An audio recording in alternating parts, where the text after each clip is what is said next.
Jau šovakar pirmizrādi piedzīvos Māra Martinsona jaunā filma Amaja, un tā veltītās preses konferences ietvaros man ir izdevies noķert pašu Māru Martinsonu. Māri, mēs zinām, ka stāsts ir par mīlestību, par to, kā satiekas austrumu un rietumu. Mēs zinām arī to, ka pirms nedēļas notika prezentācija tavai grāmatai Amaja. Tomēr uzrakstīt grāmatu un uzņemt filmu, tie ir divi dažādi stāsti. Manuprāt, filmu uzņemt ir bišķiņ tomēr sarežģītāk. Un tādēļ mans jautājums ir tāds, vai tomēr tika smelta kaut kāda iedvesma arī austrumu kinematogrāfijā, režisoros, filmās? Jā, es bez šaubām, piemēram, rakstot scenāriju. Es trīs nedēļas dzīvoju Hongkongā, jo vienkārši es gribu redzēt tās vietas, kur dzīvo mani galvenie varoņi, ielas, pa kurām viņi staigā, vietas, kur viņi strādā. Un tajā laikā es noskatījos apmēram 30 Hongkongas filmas. 30 Hongkongas filmas, ne tās, kur kaujās. Jo es vienkārši gribēju zināt, dzirdēt to valodu, pierast pie tēlošanas manieras, apstīties, ko viņi vispār skatās. Un arī, teiksim, Japāņu filmas, īpaši man patīk filma Dolls. Es kāpēc viena no filmām, kas man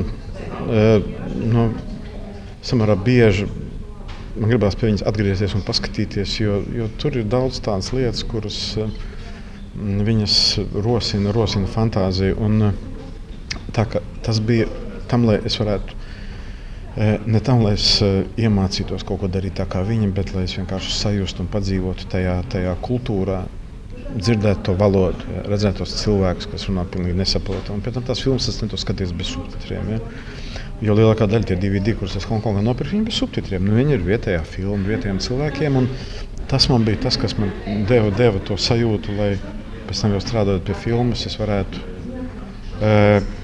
pietiekami tuvu tam būt pēc tās sajūtas, kā tur uz vietas ir. Jā, skaidrs. Tad jautājums, vai teiksim, priekšzināšanas par tām galvenajām atšķirībām rietumu un austrumu kultūrā, vai tas varētu būt pluss skatoties šo filmu, vai skatītājs varētu kaut ko vairāk uztvert nekā, teiksim, tāds vidusmēra cilvēks? Mūsu filmā nav nekas tāds, ko cilvēks nevarēs saprast jau no priekšzināšanas. Mums vajadzētu priekšzināšanas, jo tik ļoti atšķirās viņu domāšana, viņu sapratne, viņu teiksim, vērtību sistēmas no mūsu. Un tas mums bija vajadzīgs vairāk darba procesām, bet šajā filmā, jau teiksim, viņu taisot, mēs domājam par to, ka tās lietas, kas tur ir, viņas būtu saprotamas jebkur, jo mēs runājam par cilvēkiem, runājam par to, kas cilvēkiem ir svarīgi. Jā, labi. Es netieku īsti skaidrībā par žanru. Esmu redzējusi vairākas versijas. Kāds tad īsti mums ir, varbūt angļu valodā, tas žanra traktējums? Mēs to saucam kā angliski mēs būtu drāma, komēdija, romans. Mēs esam šajās trijās kategorijās, ja tā var teikt. Bet tā nav romantiska komēdija, tā nav romantiska drāma. Tas ir tā. Tur ir no visa mazliet. No visa mazliet. Un tad vēl pēdējais jautājums par nākotnes plāniem. Mēs jau nedaudz konferencē arī dzirdējām, bet varbūt vēlreiz var ieskicēt nosaukumu un aptuveni, uz ko tad filma virzās. Tā būs komēdija. Tā jau būs komēdija, tā vārda īstajā nozīmē. Nosaukums ir Tempura. Šobrīd tas ir darba nosaukums, bet es domāju, ka ar darba nosaukumiem reizēm ir tā, ka viņi tā pieliek, ka pēc tam netiec no viņiem vaļā. Un Tempura tāpēc, ka tas ir it kā Japāņu ēdienu vārds.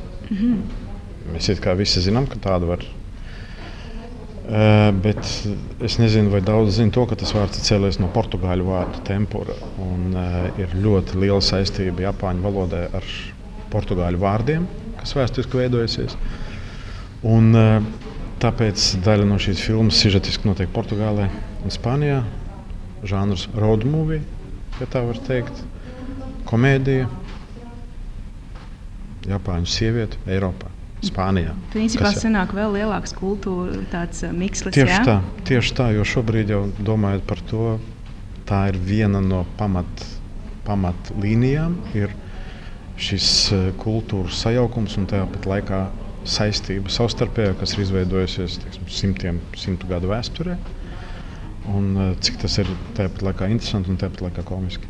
Jā, labi, skaidrs. Māri, mēs tā novēlam veiksmi. Yes. Novēlam veiksmi tavai filmai Amaja un arī nākotnes projektiem. Savukārt mēs skatītāji dodamies noskatīties, novērtēt jauno filmu un gaidām nākotnes meistartarbus. Atā!